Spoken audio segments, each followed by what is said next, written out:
پچھلی آیات میں اللہ تعالیٰ کی راہ میں خرچ کرنے کا تذکرہ ہوا تھا۔ آج کے جو آیات تلاوت کی ہے، اس کی پہلی آیت میں اللہ تعالیٰ نے ان لوگوں کی مثال ذکر کی ہے جو اللہ کی راہ میں خرچ کرتے ہیں لیکن اللہ کی رضا کے لیے خرچ کرتے ہیں۔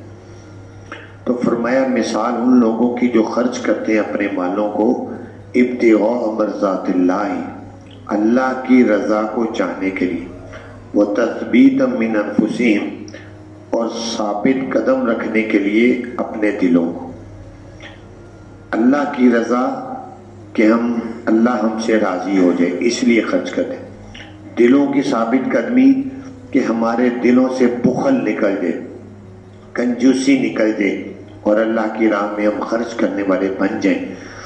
اس نیت سے جو لوگ خرچ کرتے ہیں اللہ تعالیٰ فرماتے ہیں ان کی مثال ایسی ہے، جنت بربوۃ، ایک باغ ہے جو باغ اونچا کسی ٹیلے پر ہے، اصحابہا وابل، پہنچ جاتی ہے اس باغ کو بارش، پس دیتا ہے وہ باغ اپنا پھل دگنا، جب بارش ہوتی ہے تو وہ پھل دگنا ہوتا ہے۔ فَإِن لَّمْ يُصِبْهَا وَابِلٌ فَطَلٌ، اگر نہ پہنچے اس باغ کو بارش تو پھر فوار جس کو کہتے ہیں ہلکی ہلکی سی بوٹا باندھی، وہی کافی ہے، اور اللہ تعالیٰ ان کاموں کو جن کو تم کرتے ہو دیکھنے والے ہیں۔ تو جو اللہ کی راہ میں خرچ کرتے ہیں فرمایا وہ ایسے ہے جیسے باغ ہے، اس میں بارش جب ہوتی ہے تو بارش سے اس کا پھل کئی گنا بڑھ جاتا ہے۔ اسی طرح جو لوگ اللہ کی راہ میں خوب کھلے دل سے خرچ کرتے ہیں تو اللہ تعالیٰ کی طرف سے ان کو عطائیں بھی، اس کے بدلے میں انعامات بھی ایسے ہی کھل کر ہوتے ہیں جیسے اس باغ پر اگر کھل کر بارش ہو تو پھل بھی دگنا ہوتا ہے۔ فَإِن لَّمْ يُصِبْهَا وَابِلٌ فَطَلٌ، اس کا مطلب ہے اگر بارش نہ ہو تو فوار ہی کافی ہے، یعنی اگر وہ بہت زیادہ تو نہیں خرچ کرتے، کم خرچ کرتے ہیں، لیکن پھر بھی فوار سے بھی جس طرح باغ کو فائدہ ہوتا ہے ایسے ہی تھوڑا خرچ کرنے والے بھی محروم نہیں رہتے، ان کو بھی اللہ تعالیٰ اپنے انعامات سے نوازتے ہیں، اور اللہ تعالیٰ ان کاموں کو جن کو تم کرتے ہو دیکھنے والا ہے۔ أَيَوَدُّ أَحَدُكُمْ أَن تَكُونَ جَنَّةٌ مِّن نَخِيلٍ وَأَعْنَابٍ تَجْرِي مِن تَحْتِهَا الْأَنْهَارُ، دوسری آیت میں اللہ تعالیٰ نے ان لوگوں کی مثال بیان کی ہے جو خرچ تو کرتے ہیں لیکن دکھلاوا، لوگوں کی خوشی، اس مقصد کے لیے خرچ کرتے ہیں۔ فرمایا ان کی مثال سنو، أَيَوَدُّ أَحَدُكُمْ، کیا پسند کرتا ہے تم میں سے کوئی ایک یہ کہ ہو اس کا کوئی باغ، من نخیل، کھجوروں کا، وعناب، انگوروں کا، تجری من تحتی الانہار، چلتی ہیں اس باغ کے نیچے سے نہریں، لہو فیہا من کل الثمرات، اس شخص کے لیے اس باغ میں ہر قسم کے پھل لگے ہوئے ہیں، وَأَصَابَهُ الْكِبَرُ، اور جس کا وہ باغ ہے اس کو بڑھاپا پہنچ جائے، یعنی وہ بوڑھا ہو گیا ہے، وَلَهُ ذُرِّيَّةٌ ضُعَفَاء، اور اس کی اولاد ہے کمزور۔ اب اگر ایک آدمی بوڑھا ہو جائے، اس کے بچے جوان ہوں، اس کو اتنا فکر نہیں ہوتی، اس کو پتا ہوتا ہے میرے بچے جوان ہیں، میرا کاروبار ہے، میری باغ ہے، میری زمینیں ہیں، بچے سنبھال لیں گے۔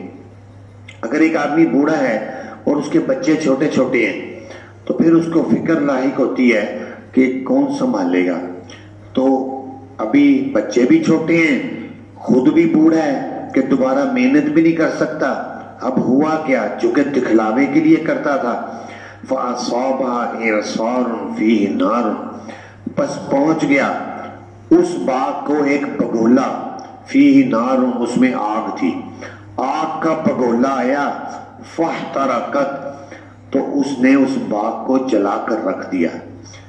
تو جس طرح یہ آدمی جو کتنے صدمے سے دوچار ہوا ہوگا کہ جس کا باغ تیار تھا، باغ سے اس کو امیدیں تھیں کہ اب یہاں کا پھل سیل ہوگا، میری آمدنی بڑھے گی، خود بھی بوڑھا ہے، اولاد بھی چھوٹی ہے، اسی دوران اس پر یہ آفت پڑی کہ آگ کا پگولا آیا، اس نے اس کی ساری جو ہے وہ جو آمدنی کی امید تھی اس پر پانی پھیر کے ساری اس کی فصل جلا کر راکھ کر دی۔ بالکل اسی طرح ہی جو شخص دکھلاوے کے لیے، لوگوں کی خوشی کے لیے، لوگ تعریف کریں اس لیے خرچ کرتا ہے، جب وہ دنیا میں امیدیں لگا لگا کر خرچ کرتا رہا کہ آخرت میں مجھے بہت کچھ ملے گا، جب امیدیں لگائے وہ آخرت میں پہنچے گا تو وہاں اس کے لیے کچھ بھی ایک تنکا بھی نہیں ہوگا۔ کیوں؟ کہ اس نے نیت درست نہیں کی۔ تو نیت درست ہو تو تھوڑا عمل بھی بہت قیمتی ہوتا ہے، نیت درست نہ ہو تو بڑے سے بڑا عمل بھی ضائع ہو جاتا ہے۔ اسی طرح بیان کرتے ہیں اللہ تعالیٰ تمہارے لیے آیتیں تاکہ تم غور و فکر کرو۔ آگے فرمایا یا ایھا الذین آمنوا، اے ایمان والو، خرچ کرو من طیبات ما کسبتم، پاکیزہ ان چیزوں سے جو تم کماتے ہو، پاکیزہ چیزوں سے خرچ کرو۔ پاکیزہ چیزوں سے مراد کیا ہے؟ طیبات کہتے ہیں ایسی چیزیں کہ جس میں کسی کا حق وابستہ نہ ہو، اپنی ملکیت کی چیز ہو۔ ایک آدمی چوری کرتا ہے، مثال کے طور پر ₹1,00,000 چوری کرتا ہے، چوری کر کے کہتا ہے چلو 10,000 صدقہ کر دیتا ہوں، اس میں سے اللہ کی راہ میں خرچ کر دیتا ہوں، باقی 90 تو میرے لیے حلال ہے۔ تو یہ طیب بات نہیں ہے، پاکیزہ مال نہیں ہے، یہ کسی کا ہے۔ بکری چوری کی، چوری کر کے اس کو ذبح کیا، ذبح کر کے گوشت میں سے 1-2 کلو صدقہ کر دیا، باقی تو میرے لیے حلال ہے۔ تو فرمایا یہ پاکیزہ نہیں ہے، یہ حرام مال ہے، اس کا خرچ کرنے سے تمہیں کوئی اجر و ثواب تو کیا ملے گا، الٹا وبال ہوگا۔ تو فرمایا خرچ کرو پاکیزہ ان چیزوں میں سے جو تم کماتے ہو۔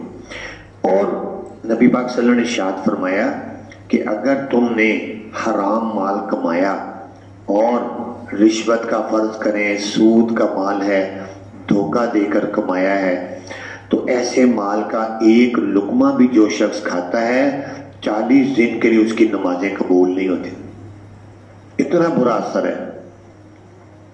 اور حکیم الامت مجدد ملت حضرت مولانا اشرف علی تھانوی رحمۃ اللہ علیہ فرماتے ہیں میدے کی مثال گھر کے سب سے اوپر والی منزل پر رکھی ہوئی پانی کی ٹینکی ہے، کہ جس طرح اس پانی کے اندر جب آپ ٹینکی میں پانی بھرتے ہیں تو اس پانی کو پھر گھر کی ساری ٹوٹیوں میں پانی آتا ہے، جہاں پر بھی ٹوٹی لگی آپ کھولیں پانی آئے گا۔ اسی طرح انسان کا معدہ وہ ایک ایسی چیز ہے، اس میں جب آپ جیسا مال ڈالیں گے، پاکیزہ مال ڈالیں گے، تو تمہارے جسم کے جتنے بھی اعضاء ہیں، مثلا آنکھیں ہیں، کان ہیں، زبان ہے، ہاتھ پاؤں ہیں، ان سب سے نیکیاں صادر ہوں گی، نیکیوں کی توفیق ہوگی۔ اور اگر آپ معدے کے اندر حرام مال ڈالیں گے تو پھر باقی اعضاء سے بھی گناہ کے کام ہوں گے۔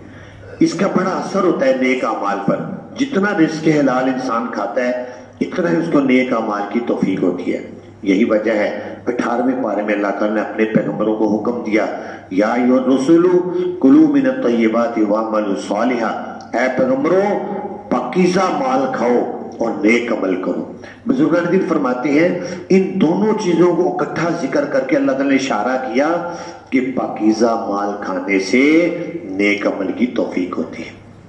اللہ تعالیٰ ہم سب کو پاکیزہ اور رزق حلال کھانے کی توفیق عطا فرمائے۔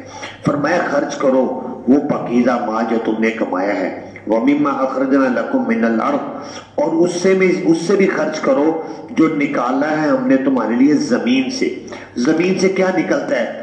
گندم، چاول، دالیں، چنے، سبزیاں، مرچیں، تو ان چیزوں سے بھی خرچ کرو۔ ان چیزوں میں کیا ہوتا ہے؟ ان چیزوں میں عشر ہوتا ہے۔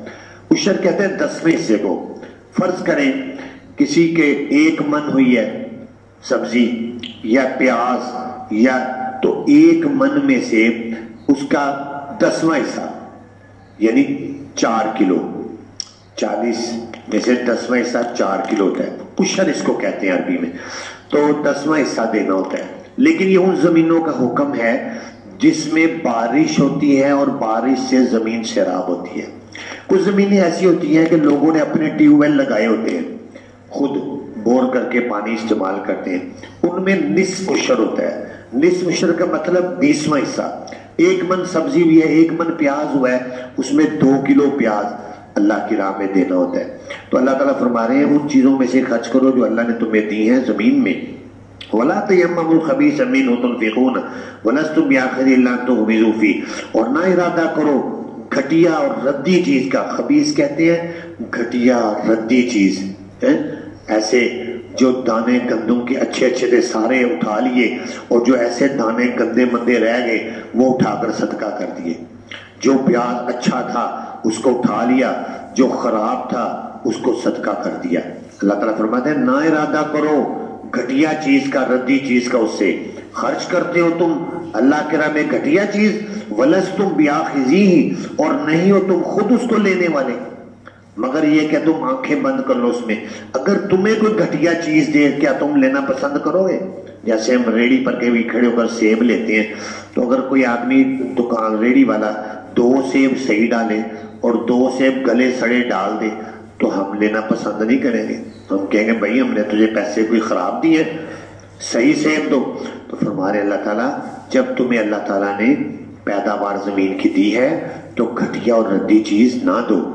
جو گھٹیا چیز دو گے تو یہ دیکھ لو کہ تم اللہ کی راہ میں کیسی گھٹیا چیز دے رہے ہو، تو پھر اسے اللہ سے اجر کی امید مت رکھنا۔